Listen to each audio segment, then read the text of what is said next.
welcome to Health Impact's Digital Health Talks. This is Megan Antonelli, and I'm here today with Dr. Bonnie Feldman, co-founder and chief patient officer at Rheumission.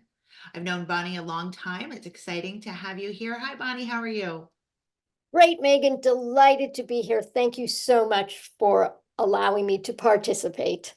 Absolutely. Well, we are all about female founders here, being one myself. And when I saw that you had launched Rheumission, I was so excited to have you on the show. So tell us a little bit about Rheumission and your inspiration and what it does.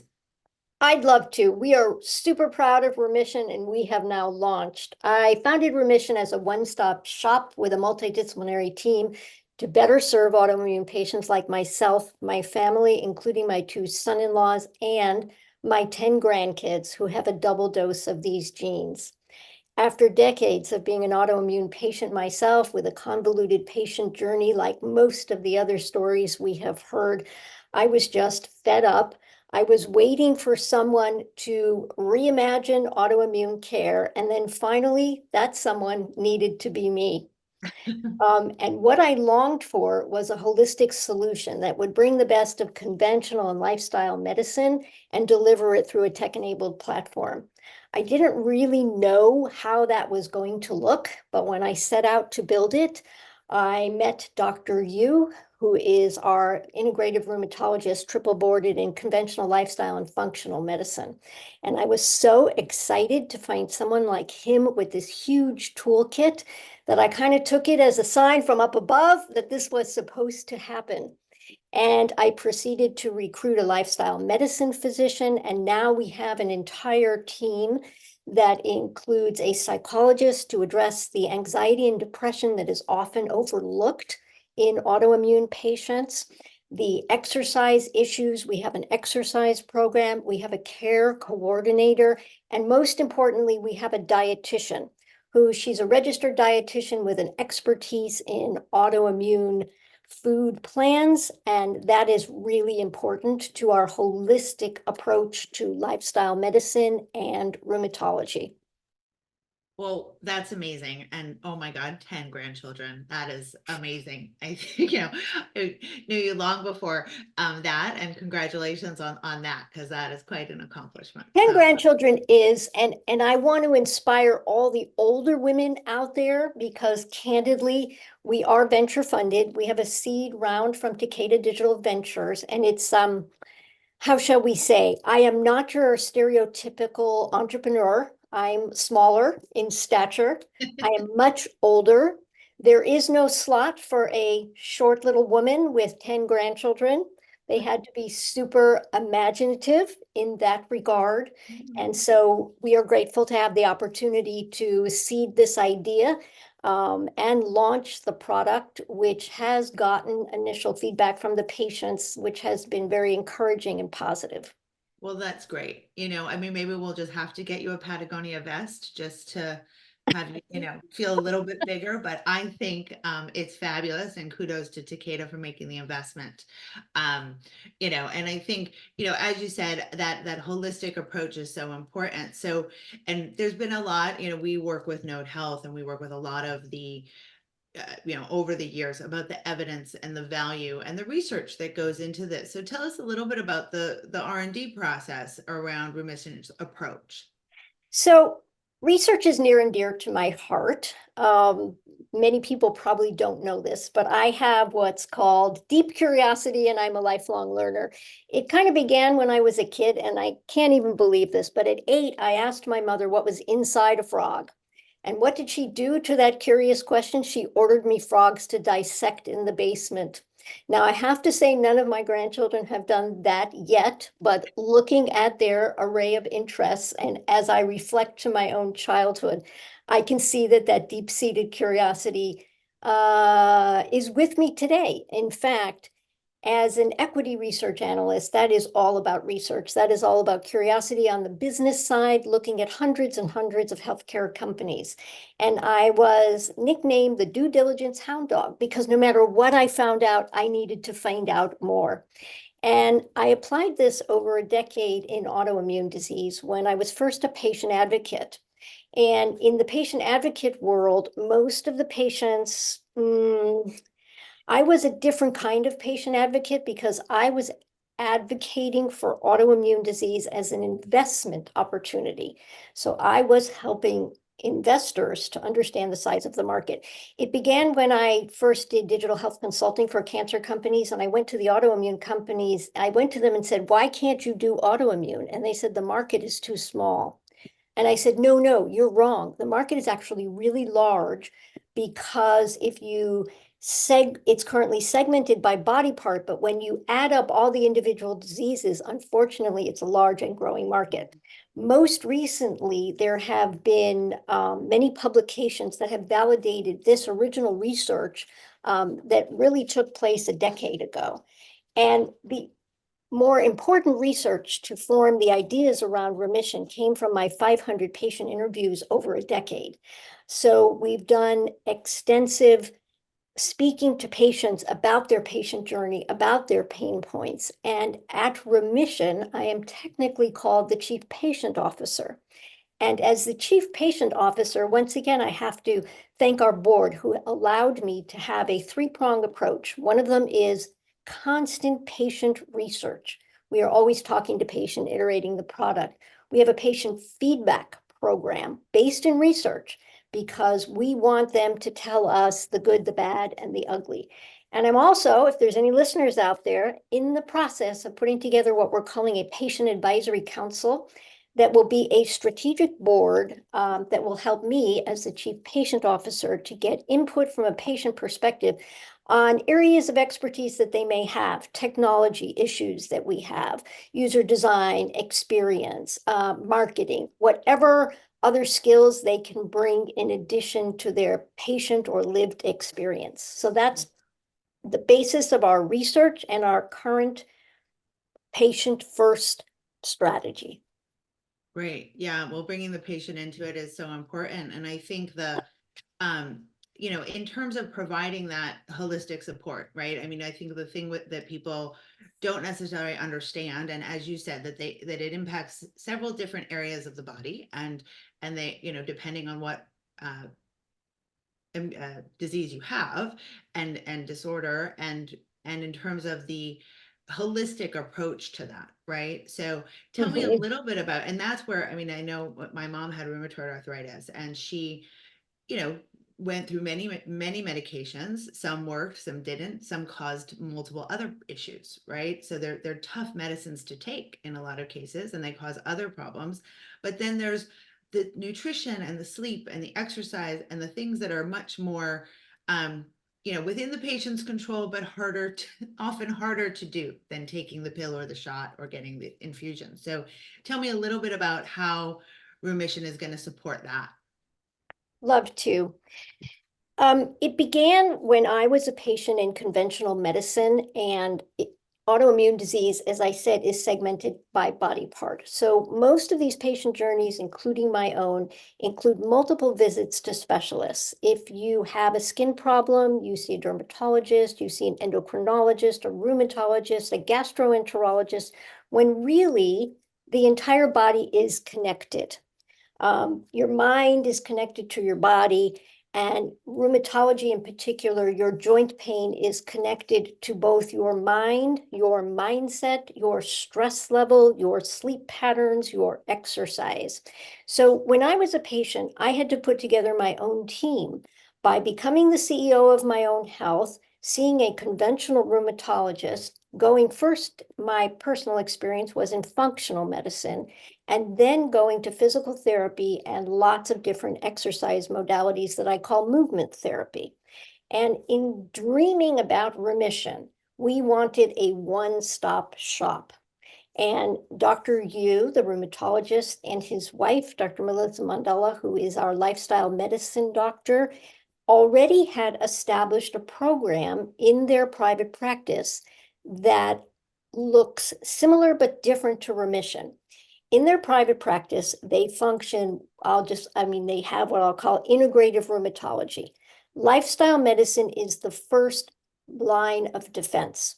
We believe in medications such as biologics, but it is not the first line of defense. The first line of defense is the whole body integrated into lifestyle medicine, using food as medicine with the support of a dietitian. That is how Rheumission works too. And in their private practice, they actually have an evidence base that shows a remission rate of up to 60% using this modality. And some of it includes drugs and some of it doesn't, but it's a combination approach. So based upon that experience, we have built even more into our one-stop shop. We are dealing with the anxiety and depression that is associated with many of these diseases by having a psychologist as part of our team. We acknowledge it, and it is super important. In doing 500 patient interviews, whenever I say, oh, you know that anxiety and depression is often associated with these diseases, see if you can guess the most common answer I get. Is it a chicken and the egg question? Does the depression come first or after, or? Sometimes I get that. More often than not, I get, yeah, I have that, and no one's ever asked me. Well, sure, Or right, sometimes I get, yeah, they sent me to a psychiatrist and I'm on antidepressants, but it's really not helping enough. right. Well, So I mean, and often is it sometimes the first line of diagnosis, right? I mean, it's like, I know as as women going through changes, and there's pains and there's aches and there's joints, and then, the first thing is, well, how's your sleep and are you depressed? So a lot of time that's the first line, right? correct. So we're going to deal with that head on, and we're going to have a psychologist. So how the program works is patients see Dr. Yu, our integrative rheumatologist, and then they go to the lifestyle medicine sort of side of this, Mhm. where they are supported by a registered dietitian, lifestyle medicine doctor, a psychologist, and an exercise program. We also have a care coordinator to make our one-stop shop more patient-friendly. It is a program that is everything that I wanted to find for myself that I couldn't. And so far, our patients have said things like, this is the best thing I have ever experienced in medicine. I love the convenience of having it all in one place. And they've said things like, it's really important to look at the big picture of me, because the program is also not cookie cutter. What I have found in my autoimmune diseases that were undiagnosed for years is that every person's body is different. Every person's body responds differently to stress. The definition of stress changes from body to body, and in my case, it changes with age and level of disease. So how do you develop a program that takes all that into account? This is truly personalized, and it is one-to-one. And Right. there is no one size fits all, and each of our custom programs is designed for that particular patient. Got it. So how many patients do you have enrolled in the program now? We have about a dozen Awesome. And because then we in just terms of launched. how does it scale, right? So is there sort of the access or the growth, or just more staff, or tell me a little bit about the platform and how that works. Sure. We are led by Dean Sawyer, our CEO, who has a track record of 5 successful startups. And as a seed stage startup, you can't do everything at once. We have a very disciplined approach to our growth. And it goes like this. We're going to have a dual strategy, direct to consumer. That's what we have now. The largest growth will come from the transition from fee-for-service to value-based care, starting with our first type of insurance pilot study to prove our outcomes. After that, we will scale the model very similar to our sister company, Oshi, in terms of expanding to states, expanding to more value-based care contracts, and probably expanding to more diseases. Oh, amazing. So tell me a little bit, we've talked to a few folks this week about value-based care, and there's been some discussion online, and I think coming out of all the events that have been happening. I think I saw from the Health Evolution event last week, and they had a session that was sort of like, is value-based care here to stay? And it's like, we've been talking about that for a long time. So tell me a little bit about what does the value-based care structure for Rheumission look like in terms of the contract and stuff? I can't give too many details because number one, we're really early, and candidly, we don't know exactly. In the big picture, in fee-for-service, only parts of our program are reimbursable. In other words, the physician visits are reimbursable. The dietitian may or may not be reimbursable in fee-for-service. In our original model, coaching is not reimbursable. So the advantage from our perspective and from a patient's perspective is to have a bundled payment so that there is one price to include all of these services. That's our big picture goal.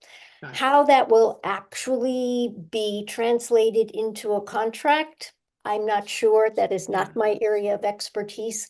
But the big picture is that you will be able to bundle these services and have one price to include all of these visits. The patients now have many visits. I mean, it's a very intensive program. They're seeing the rheumatologist, they're seeing the lifestyle medicine, they're seeing the psychologist, they're seeing the dietitian, they're seeing the exercise program. That's quite a large number of visits, and in fee-for-service, it would not be feasible. Right. And now is some of this, is it a combination? Is it hybrid? I mean, are there virtual visits and in-person visits? How much of it is virtual versus in person? Right now, it is all virtual. Got We do have plans in the future to have partnerships for hybrid activities. One of the questions we get from many patients is, can you really do a virtual rheumatology visit? Because patients think, oh, well, I have a red swollen joint. How are they going to look at it and see it? And, that's a great question. During COVID, many rheumatologists learned how to do virtual visits. And Dr. Yu has been doing virtual visits before even COVID.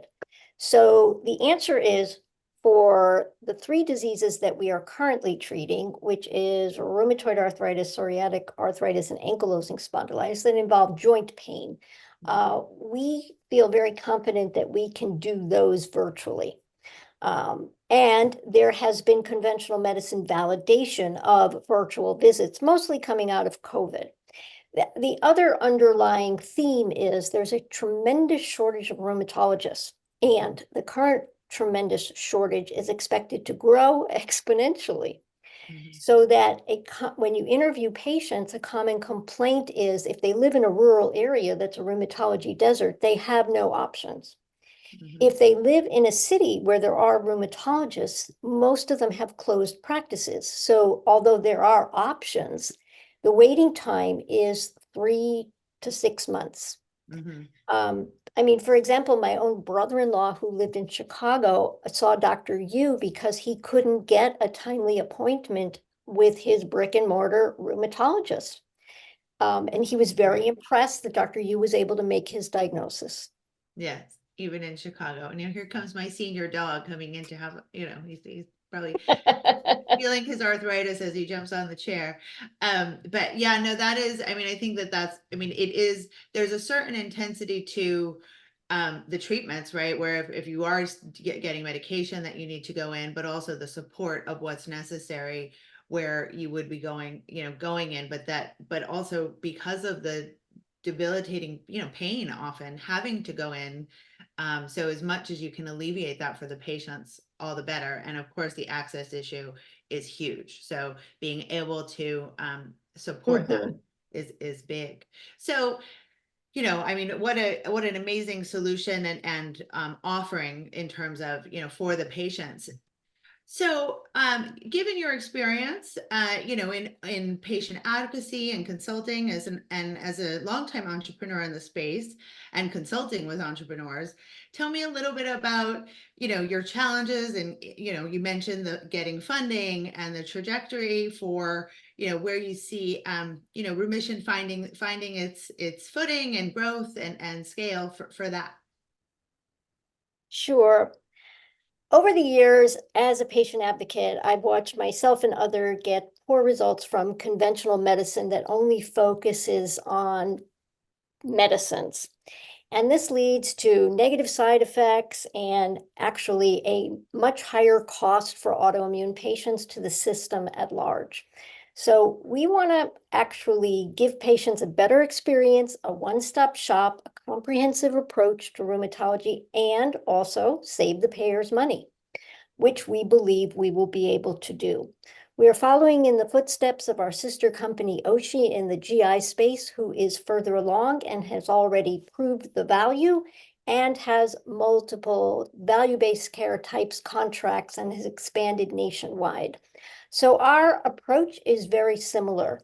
Our goal is to be a national virtual first value-based care practice where patients don't have to wait 3 to 8 months to see a rheumatologist, where they can quickly have access to one in a new and different and improved one-stop virtual integrative rheumatology approach that fills their physical, mental, and emotional needs. So we want to do that for the patients. We want to save the payers money. And the challenges that we face are balancing the business needs with the patient needs. And that is exactly what we are trying to do. Amazing. Well, I think you're on a very good path to doing that. I think, it's certainly not easy, but getting there and getting the funding in those initial stages. So congratulations. And Thank you. I'm so excited. It's a topic near and dear to my heart. And I'm happy to, excited to hear more about it as you guys continue to grow. It is very hard to get a seed stage startup off the ground. And I wake up every morning and look at a picture of my 10 grandchildren to imagine and visualize what is really important. And that is to leave a legacy of prevention for autoimmune patients.